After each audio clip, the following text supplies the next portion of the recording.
everyone, here we are in class 3. We're still talking about the Pythagorean theorem and using 45-degree angles and triangles. I have some sample problems and some word problems to go through with you, which be very similar to what's coming on up in your quiz today. So this first question here, using the Pythagorean theorem, solve for side C the hypotenuse.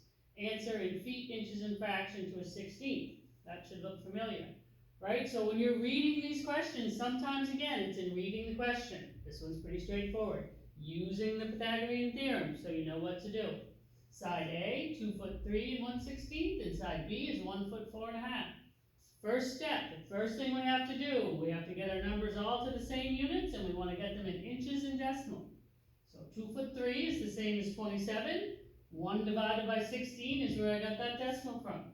For side B, 1 foot 4 is 16 inches. 1 divide 2, fraction to decimal is that 0.5. Now you're ready to use your formula.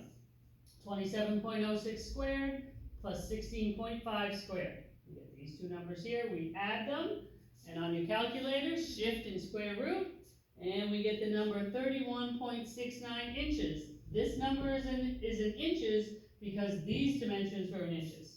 And it asks us to answer in feet, inches, and fraction. So we know how to take our 0.69 to get it to a 16th. It ends up being 11/16. And 31 inches is the same as 2 foot 7. Final answer, 2 foot 7 and 11/16. Easy enough. The next one. Assuming 45-degree angles, calculate the offset if the travel is 2 feet 6 3/4 inches. Answer in inches and fraction to a 16th. So again, it's all in reading the question, assuming 45-degree angles. So now we know what to do, okay? Here's our travel, 2 feet 6 3/4. So again, the first thing we have to do, we have to get it to inches and decimal. 2 feet 6 is the same as 30 inches. 3 divided by 4 gives us that pretty little decimal. So in this setup, we know the travel. We're looking for the other two sides. We divide by 1.414.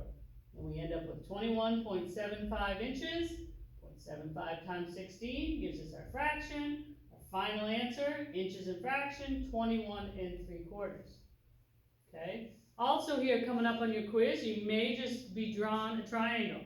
And you have to figure out what you need to do. So if you were given a triangle like this, and you're given sides A and B, right? We would use the Pythagorean theorem. And we know that because A and B are not the same dimension, right?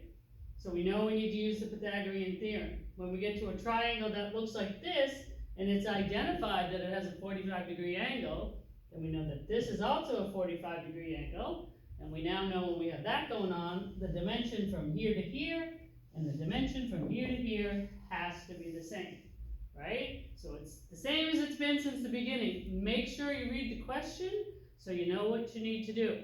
I'm going to go over some word problems next. That will be, you'll see very, very similar ones coming up on your quiz. Alright, here we go with some word problems, and I know everyone loves word problems. So the first one here, 2 cars set off in opposite directions and travel for 10 miles. At 10 miles, they both take a left turn and travel for 6 miles and stop. How far apart are the cars? So when we're doing these word problems, when we're working with our Pythagorean theorem or our 1.414, you always have to draw out the triangle. So, right here is our starting point. I go this way for 10 miles, take a left turn for 6. There's one triangle right there. You started here, you went 10 miles this way, then went 6 miles this way. We're looking for the hypotenuse, right? So we're going to find the hypotenuse once, and then we're going to double it because we're looking for the distance, the whole distance across. So we know how to do this. A squared plus b squared, take the square root of it. 10 squared plus 6 squared, we end up with 136.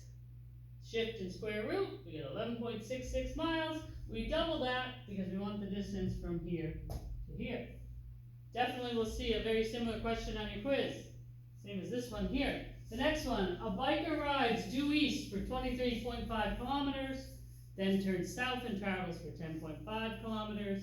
How far is the rider from the starting point? So again, we're going to draw out our pretty triangle. We're going to go 23.5 kilometers, then we're going to go south for 10.5 kilometers, and look at that, we're looking for the hypotenuse again. So we're using our pretty Pythagorean theorem, a squared plus b squared, and we end up there 25.74 kilometers. Okay? The third question, a diagonal walkway through a park is 16 meters long. If the park is a square, how long is each side? Answer in meters, 2 decimal places. So if the park is a square, we know that the 4 sides have to be the same, right? And the diagonal walkway is drawn through there at 16. When we look at our pretty triangles, we're calling that diagonal walkway our travel or our hypotenuse, right? And when we know that side of the triangle, we divide it by 1.414 to get those other 2 sides. And we end up with 11.32 meters. So, these 3 questions, very important. As I said, there'll be very similar ones on your quiz. See you next class.